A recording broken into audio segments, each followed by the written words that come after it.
Reading from Krishna'S Samhita by Bhaktivinoda Thakur. Chapter 7, Considerations of Krishna's Pastimes. It was previously described how Vaikuntha was created by the Sandhini aspect of the spiritual potency of the superior energy. Vaikuntha is divided into 3 divisions: the sweet division, the opulent division, and the impersonal division. The impersonal division is the covering of Vaikuntha. The outer apartment is called the abode of Narayan, and the inner apartment is called Goloka. The impersonalists attain Brahmadam, the impersonal division, and become free from lamentations caused by Maya. The devotees who worship the opulent aspect of the Lord attain Narayandam, become fearless. The devotees who worship the sweet aspect of the Lord attain the inner apartment and relish the nectar of Krishna. Freedom from lamentation, fearlessness, and nectar are the 3/4 opulences of the Lord, known as Vaikuntha. When the Supreme Lord is endowed with opulence, he is known as Vibhu. The material world is the 1/4 opulence of Krishna. Various pastimes, beginning with the Lord's appearance and continuing to his disappearance, are eternally manifested in Goloka. The mood of Goloka is reflected in the conditioned living entities' hearts, wherein the pastimes of Krishna are also eternally manifest.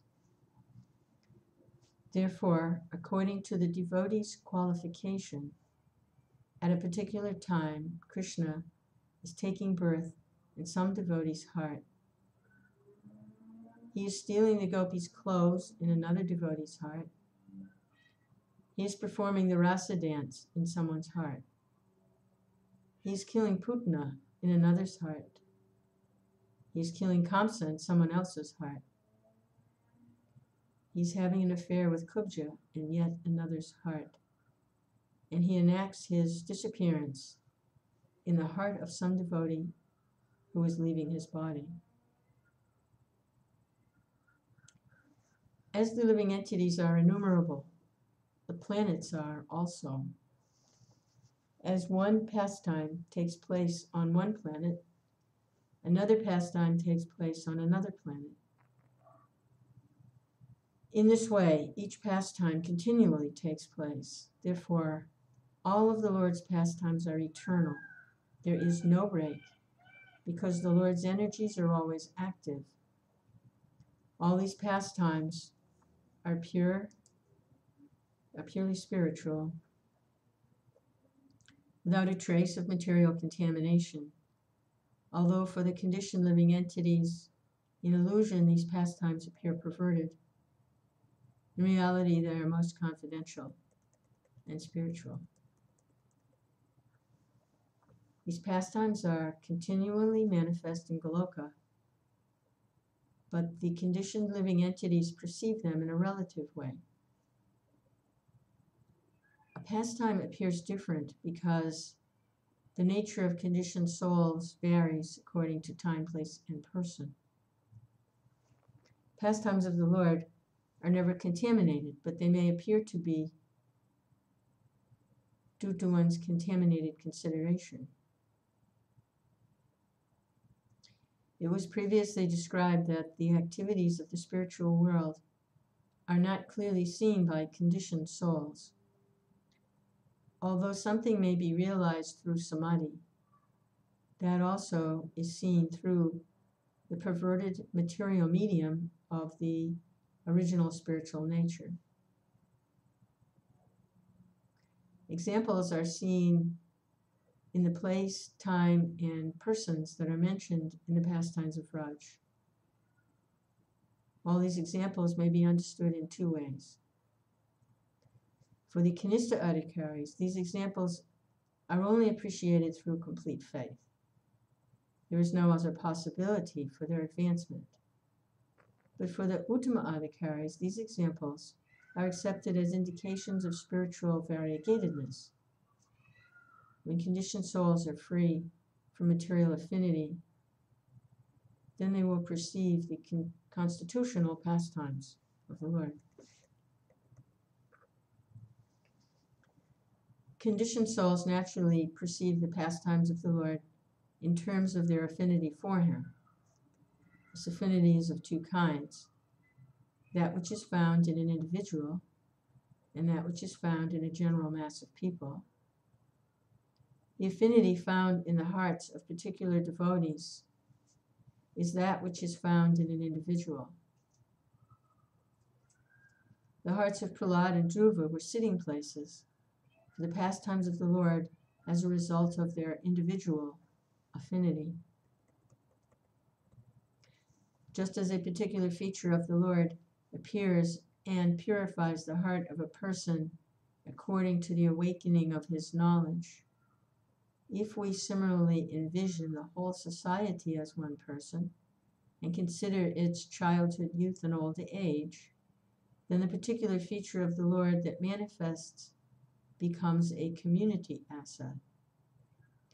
As the community's knowledge matures, they first take the fruit of activities, then the cultivation of knowledge.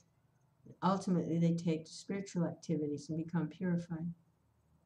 The affinity that is found in a general mass of people first appeared in the hearts of Narada and Vyas in Dwapara Yuga and has progressively been propagated as pure Vaishnava religion. This Vaishnava religion in the form of the pastimes of the Lord is divided into three parts according to the development of a society's knowledge. The first part is the pastimes of Dwarka, where the Lord is opulent, where he is known as Vibhu, and where he is worshipped through regulative principles. The second part is seen around Mathura, where the Lord's opulence is partially manifest, with a greater portion of sweetness. But the third part, the pastimes of Raj, is the best of all. Pastimes that contain more sweetness are superior and more intimate by nature. Therefore, Krishna is most complete in the pastimes of Raj. Although opulences are part of the Lord's splendor, they cannot become prominent before Krishna, because wherever opulence are more prominent, sweetness is diminished. This is also the case in the material world. Therefore, objects of sweetness like cows, gopas, gopis, cowherd's dress, butter, forest, fresh leaves, Yamuna, and the flute are the only wealth of Raj Gokula or Vrindavan. What is the need for opulence there? Supreme Ras, under the shelter of the four relationships, Dasya, Sakya, Vatsalya, Madhurya, are eternally existing in the pastimes of Raj as the ingredients of all spiritual activities. Among all these rasas, the pastimes of the Lord with the gopis are the highest. And among these, the Lord's pastimes with Srimati Radharani, who is the crest jewel among the gopis, are still higher. Those who relish this topmost spiritual ras are said to have accepted their eternal constitutional activities. Fearing to cross the threshold of argument, some Madhyam Adhikaris say, just try to explain these feelings with simple words. There is no need to use Krishna's pastimes as examples. But such types of comments are faulty, for the variegatedness of Vaikuntha cannot be explained with simple words, just by saying, there is a Lord, worship him. does not properly explain the living entity's supreme constitutional duties. The act of worship is not possible without a relationship. To be situated in Brahman after giving up Maya cannot be called worship, because in this process, only an indirect mood of negation is accepted. There is nothing positive.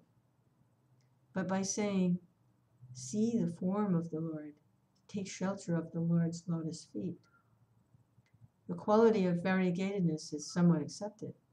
At this juncture, we must consider that if one is not fully satisfied with spiritual variegatedness, one may still address the absolute truth as Lord or Father. Although these relationships appear mundane, there is nonetheless an indescribable purpose behind them. Since one must accept material ingredients, activities, and all the perverted mundane reflections of the relationships of Vaikuntha as examples, swan-like persons must not fear to extract from these the understanding of spiritual activities and ingredients by the propensity of swans. Out of fear that foreign scholars will not understand this and accuse us as idol worshippers, should we submerge the jewel of spiritualism? Those who will criticize are certainly immature in their conclusions. Being on a higher platform, why should we fear their fallacious conclusions? The science of rasa cannot be fully explained by ordinary words.